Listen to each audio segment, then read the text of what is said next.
Assalamualaikum warahmatullahi wabarakatuh. Selamat sore teman-teman. Selamat datang di praktikum PPI acara 6. Nah, di praktikum PPI acara 6 ini kita akan menganalisis mengenai kelayakan suatu proyek dengan menggunakan 4 jenis tool. Di sini ada NPV, IRR, BEP, dan PBP.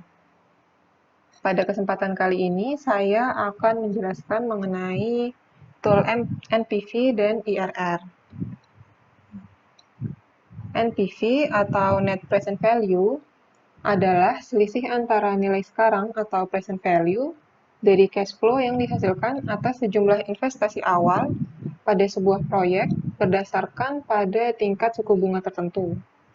Atau mudahnya, arus kas perkiraan pada masa yang akan datang yang kemudian disesuaikan dengan nilai pada masa kini.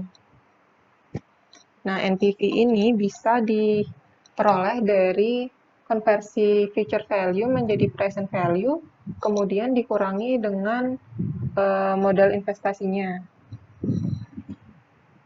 Nah, selanjutnya untuk mempermudah teman-teman memahami konsep dari NPV ini, kita ke contoh berikut. Nah, pada contoh soal ini digambarkan bahwa suatu perusahaan akan memperoleh keuntungan sebesar $1 pada tahun pertama, $2 pada tahun kedua, dan $3 pada tahun ketiga. Jika dijumlahkan, seharusnya perusahaan memperoleh $6. Namun, di sini dituliskan bahwa jika ditarik menjadi present value, perusahaan hanya akan memperoleh $3,5. Kenapa kok bisa jadi $3,5? Karena di tiap tahunnya ini, future value-nya harus dikonversi menjadi present value. Kenapa dikonversi? Karena nilai uang yang dipegang pada saat ini, pada masa sekarang, itu nilainya akan jauh lebih tinggi daripada nilai uang yang akan diterima pada masa yang akan datang. Ini merupakan bunyi konsep dari time value of money atau nilai waktu uang. Nah, artinya bahwa uang yang diterima pada waktu yang berbeda itu memiliki nilai yang berbeda pula. Maka dari itu, uang pada masa depan atau uang pada future value memiliki nilai yang berbeda dengan uang pada masa kini atau present value. Nah, kita lanjut ke PPT. Setelah diperoleh present value-nya sebesar $3,5, kemudian untuk dapat memperoleh net present value perlu dikurangi dengan modal investasi awal. Di sini dimisalkan jika modal investasi awalnya adalah sebesar $0,5. Maka dari itu diperoleh NPV-nya sebesar $3.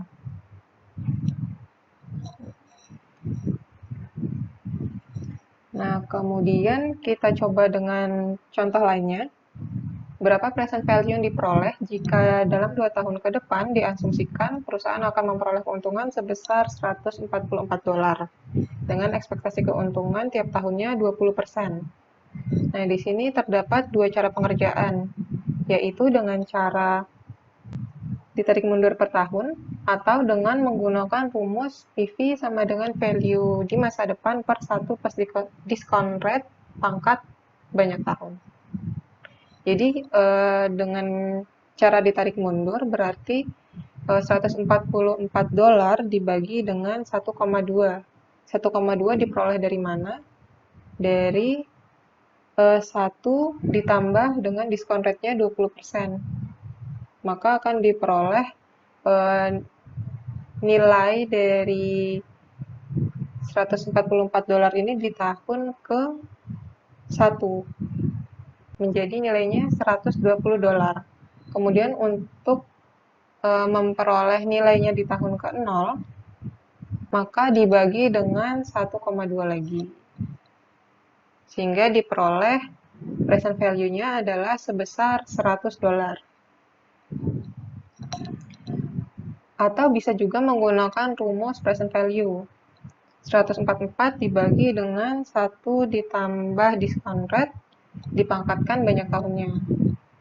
2. Maka diperoleh present value-nya sebesar $100. Nah, selanjutnya kita ke contoh berikutnya. Suatu proyek akan berjalan diperkirakan selama 4 tahun dengan proyeksi keuntungan sebesar $400 di setiap tahunnya.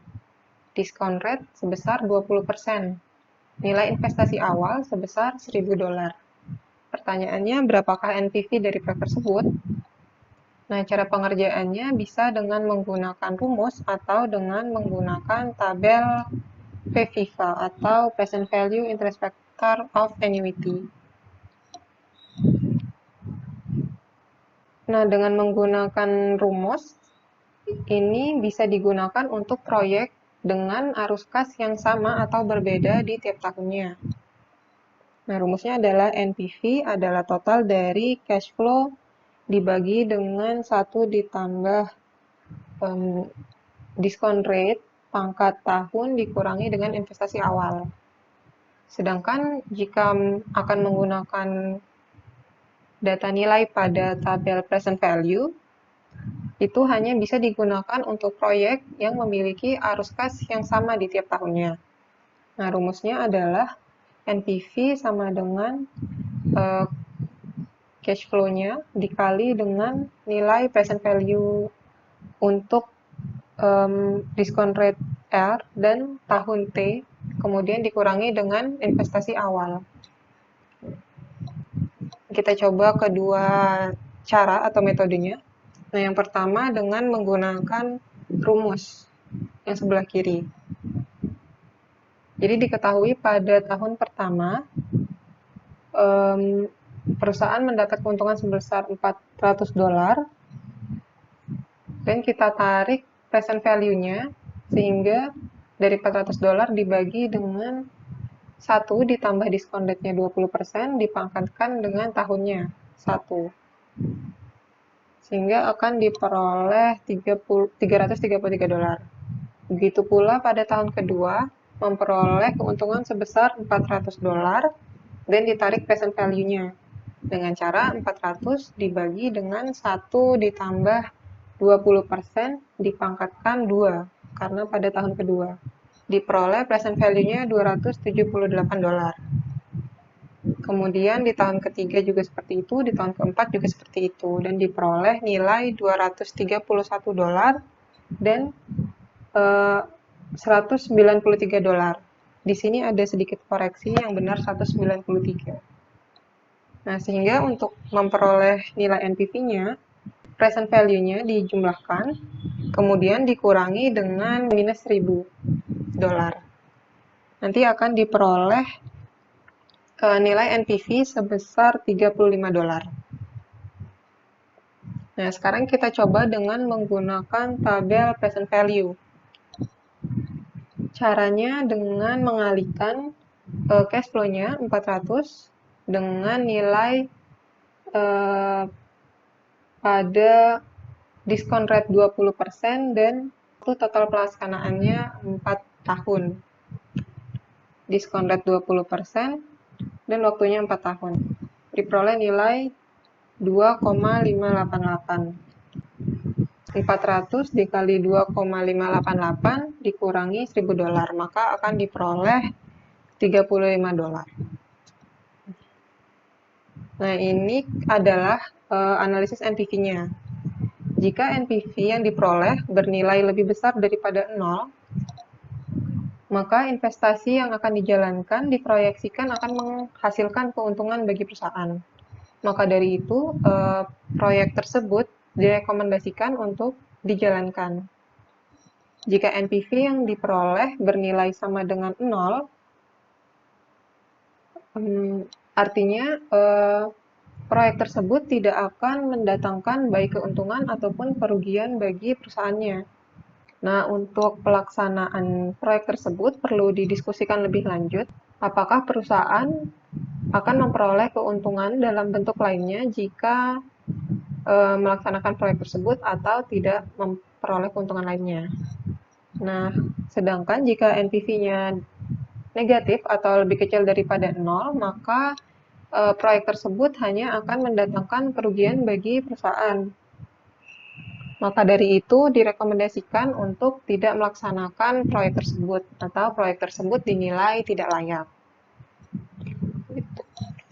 Kemudian kita masuk ke bahasan IRR atau Interest Rate of Return atau tingkat suku bunga pengembalian.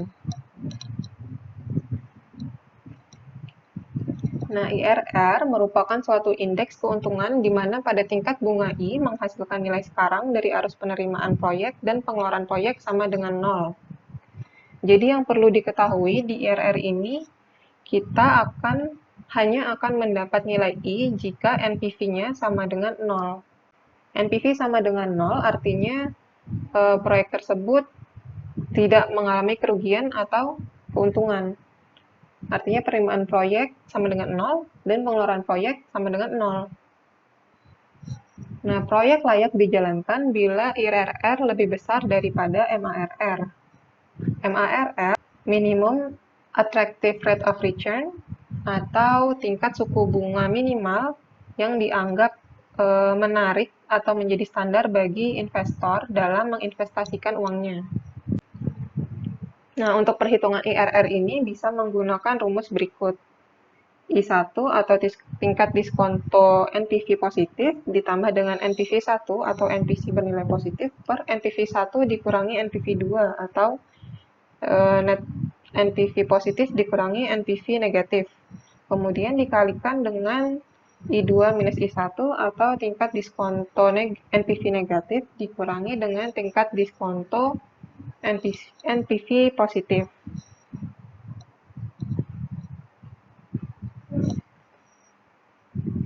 Nah, kita langsung ke contoh soal. Pada contoh berikut, diketahui bahwa investasi awal atau modal awalnya adalah sebesar $100 dengan keuntungan di tiap tahunnya adalah $60 selama 2 tahun. Nah, untuk dapat mengetahui IRR-nya, hal pertama yang harus kita lakukan adalah mencoba atau mencari tahu nilai NPV yang secara berurutan akan menghasilkan nilai yang positif dan negatif. Nah, pada soal berikut diketahui bahwa pada rate atau tingkat diskonto 10% dan 15%, ini menghasilkan nilai NPV $4,13 dan minus 2,16.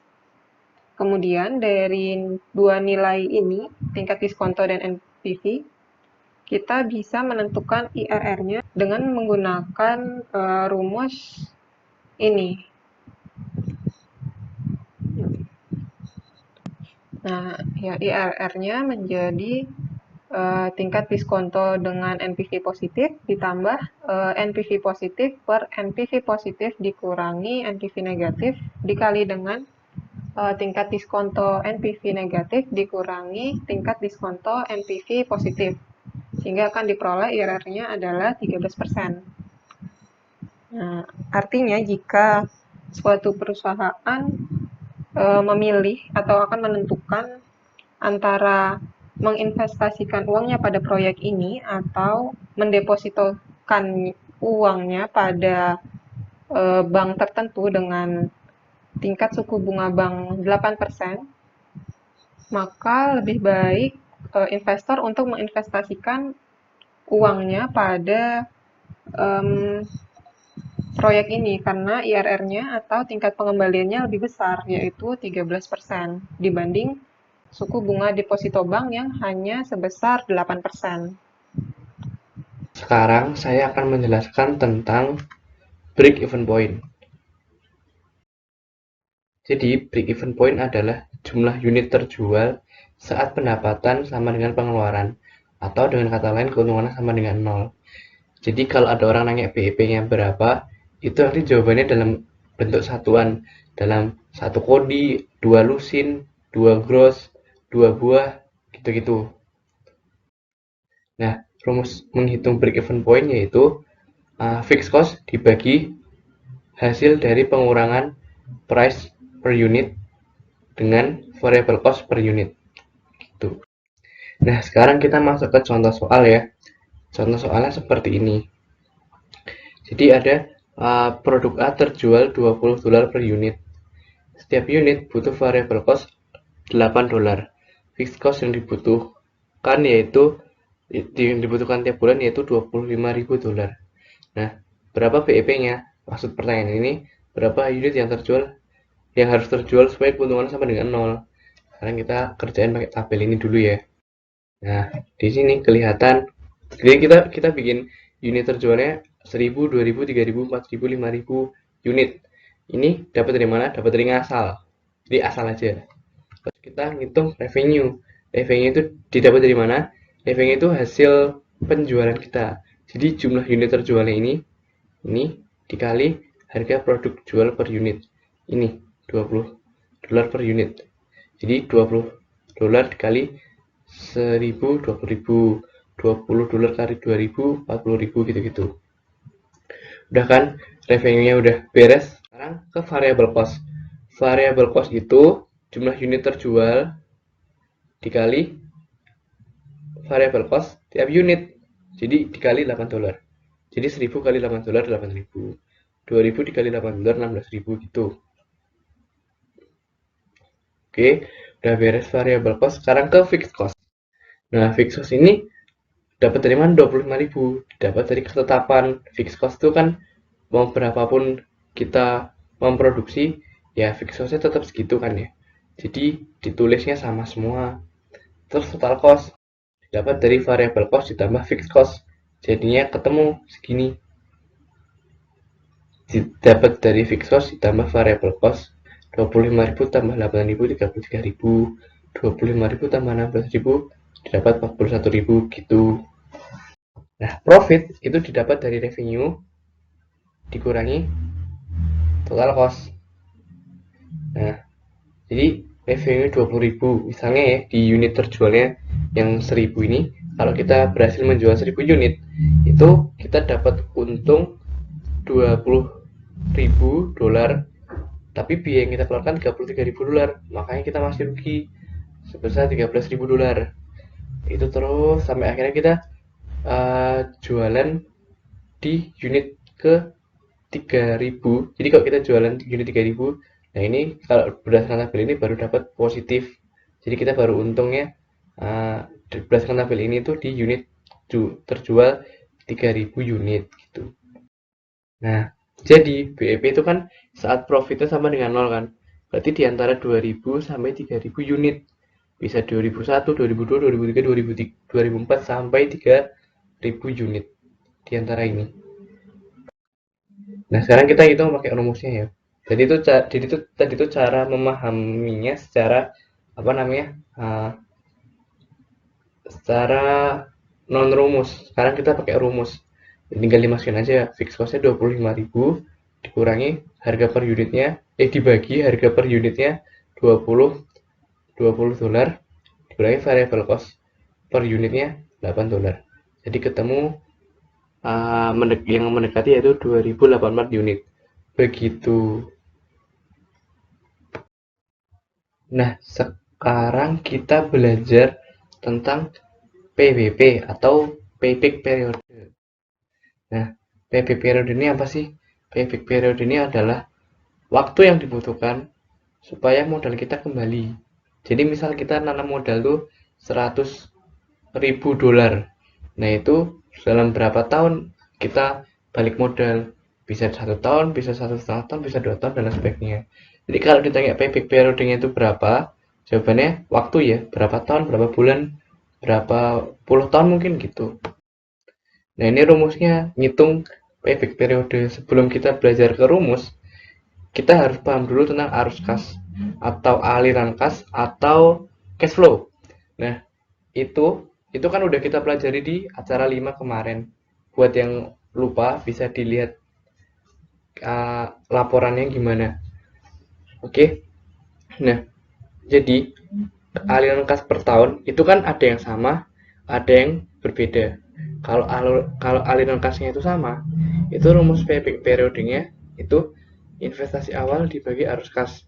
Nah, payback period ini tuh bacanya mirip-mirip sama rumus jarak kecepatan waktu kita masih SD. Jadi bacanya tuh gini, berapa waktu yang dibutuhkan untuk mencapai investasi awal dengan kecepatan arus kas tertentu. Sama kan kayak berapa waktu yang dibutuhkan untuk mencapai jarak tertentu dengan kecepatan tertentu gitu. Ya gitu cara bacanya. Nah, itu kalau arus kasnya sama. Kalau arus kasnya beda tiap tahun, nah itu beda lagi rumusnya. Rumusnya kayak gini nih. Nah, ini gimana jelasinnya ya? Gini nih.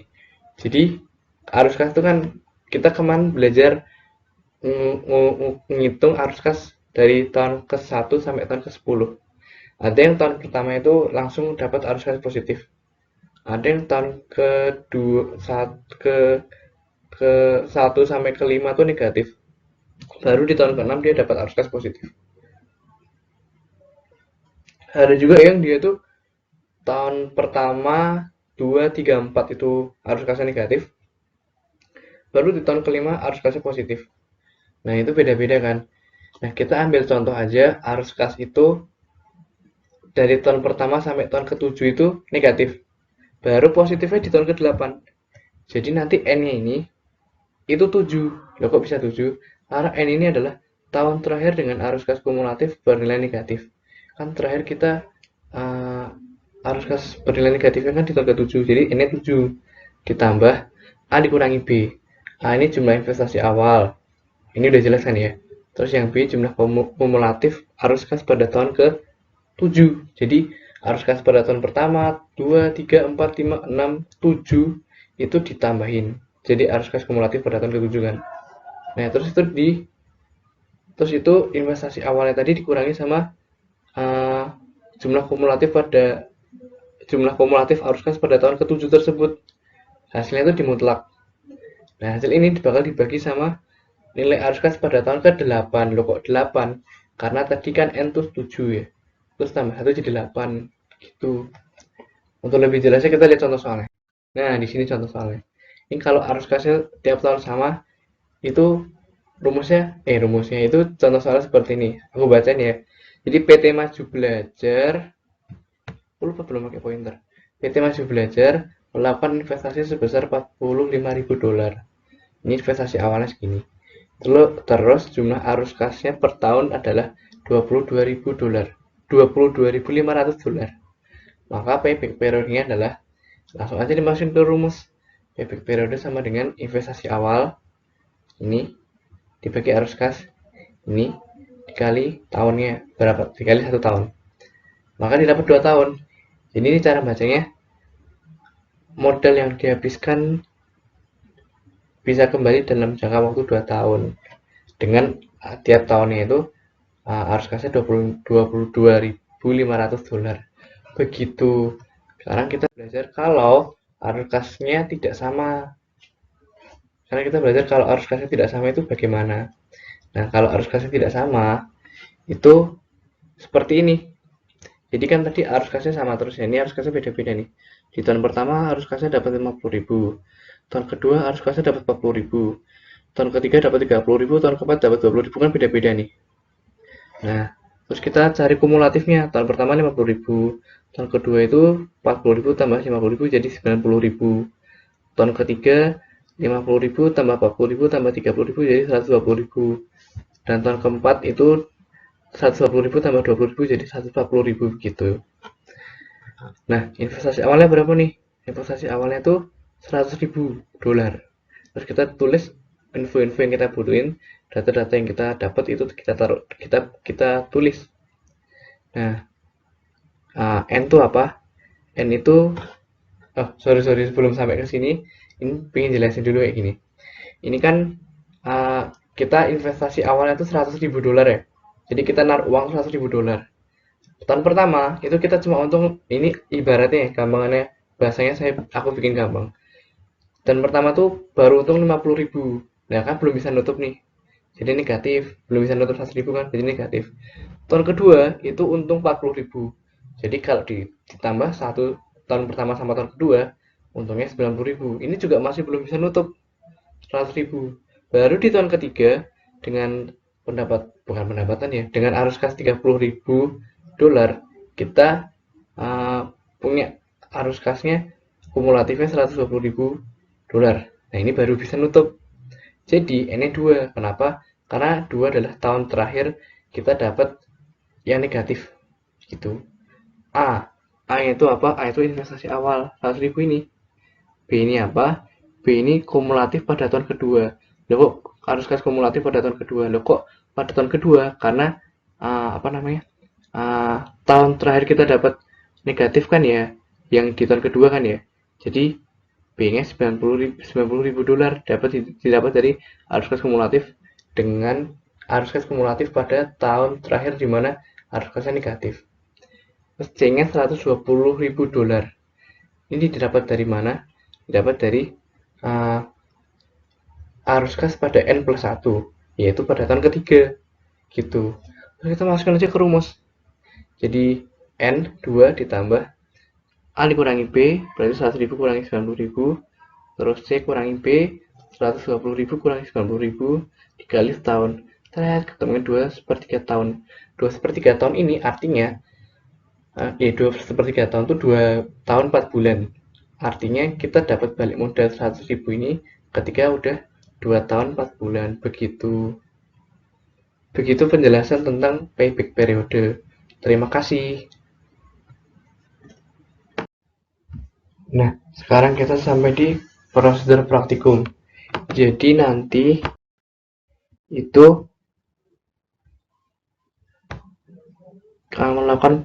jadi nanti kita bakal melakukan perhitungan NPV, IRR, BEP, dan PBP pada setiap usaha, pada usaha kita masing-masing. Kemudian di hasil pembahasan, perhitungan tersebut ditampilkan dan dijelaskan. NPV-nya bagaimana, IRR-nya bagaimana, BEP-nya bagaimana, PBB-nya bagaimana. Begitu. Terima kasih sudah menonton. Selamat mengerjakan acara 6. Tetap semangat ya.